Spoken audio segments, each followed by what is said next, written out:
हमें मरने से डर नहीं लगता। ये सिर्फ एक कहानी का टाइटल नहीं, ये एक परिवार की हिम्मत की दास्तान है। ये बात तब कही गई थी जब एक परिवार बीच समंदर में एक जानलेवा तूफान से लड़ रहा था। तो आखिर क्या हुआ था उस परिवार के साथ? कैसे समंदर की लहरों ने उनकी हिम्मत को परखा? कहानी एक 37 साल के बिजनेसमैन और उनकी पत्नी मैरी की है। उनका सपना था दुनिया का चक्कर लगाना। अकेले नहीं, उनके साथ 2 तजुर्बेकार नाविक भी थे, मुश्किल समंदरों में मदद के लिए। इस सफर के लिए उन्होंने अपनी नाव वे वॉकर पर 16 साल तक तैयारी की थी। शुरुआत तो बहुत अच्छी रही, पर 2 जनवरी को मौसम बिगड़ा और असली इम्तिहान शुरू हुआ। वो दक्षिणी हिंद महासागर में थे, जो दुनिया के सबसे खतरनाक समंदरों में से एक है। और फिर तबाही से ठीक पहले समंदर में एक डरावनी खामोशी छा गई। ये तूफान का इशारा था। शाम 6 बजे एक बहुत बड़ी सीधी लहर आकर वे वॉकर से टकराई।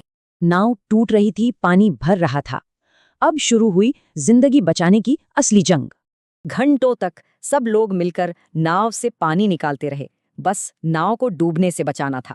मुश्किलें बढ़ती जा रही थीं।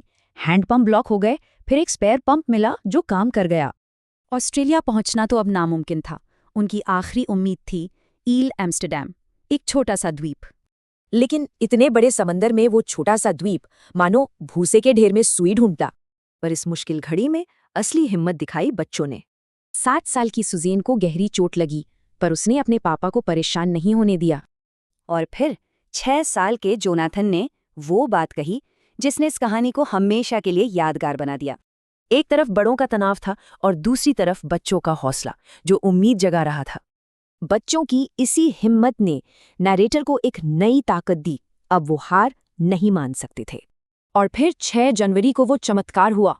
वो आइल एम्स्टरडैम पहुंच गए, जहां 28 लोगों ने उनका स्वागत किया। ये उनकी हिम्मत, एकता और उम्मीद की जीत थी। उन्होंने नामुमकिन को मुमकिन कर दिखाया था। तो ये कहानी है मुश्किल हालात में टिके रहने की, एकता, टीम वर्क और परिवार की ताकत की। ये सफ़र सिखाता है कि हिम्मत का मतलब डर का ना होना नहीं, बल्कि डर के होते हुए भी साथ खड़े रहना है।